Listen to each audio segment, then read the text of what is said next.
دوران مباشرت قرآن مجید پڑھنا جب ضرورت کے تحت ہو تو کوئی مذائقہ نہیں، لیکن جب مباشرت ہو گئی تو اب بیوی بھی جنبی ہو چکی ہے اور خاوند بھی جنبی ہے، لہذا اب قرآن مجید نہیں پڑھ سکتا۔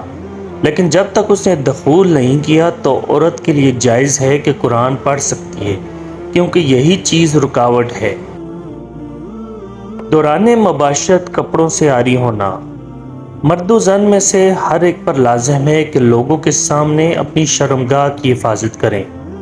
امام احمد، ابو داؤد، ترمذی، ابن ماجہ، منتظم نے بہنر بن حکیم عن ابی عن جدہ کی سند سے روایت بیان کی ہے۔ انہوں نے کہا، میں نے کہا یا رسول اللہ صلی اللہ علیہ وآلہ وسلم، ہم اپنے پردوں کی کتنی حفاظت کریں اور کتنے چھوڑ دیں؟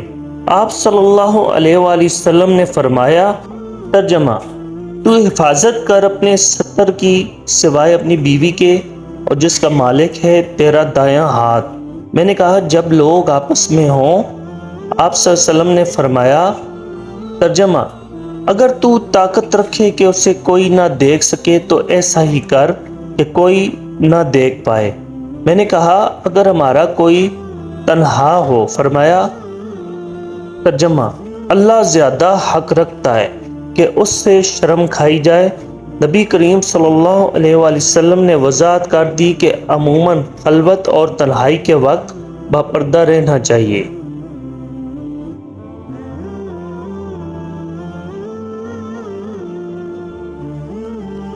خوش طبعی یا مباشرت کے دوران بیوی کے پستان چوسنا بڑی عمر میں بھی رضاعت باعث حرمت نہیں ہے، سو یہ فعل ناجائز ہے، یعنی آدمی کا اپنی بیوی کے پستان چوسنا، اس کو دودھ ہو یا نہ ہو، لیکن اگر دودھ اتر آئے اور وہ پی لے تو بیوی حرام نہیں ہوگی اور نہ ہی نکاح فسخ ہوگا، واللہ عالم۔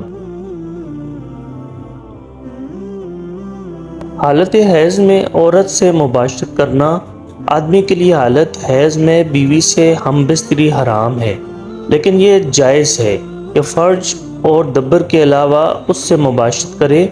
فرمان نبوی ہے،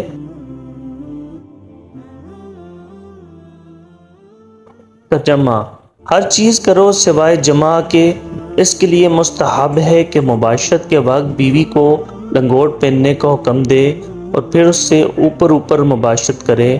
حضرت عائشہ رضی اللہ تعالیٰ عنہ فرماتی ہیں کہ رسول اللہ صلی اللہ علیہ وآلہ وسلم مجھے حکم دیتے، میں لنگوٹ باندھتی، آپ صلی اللہ علیہ وسلم مجھ سے مباشرت کرتے اور میں حیض میں ہوتی۔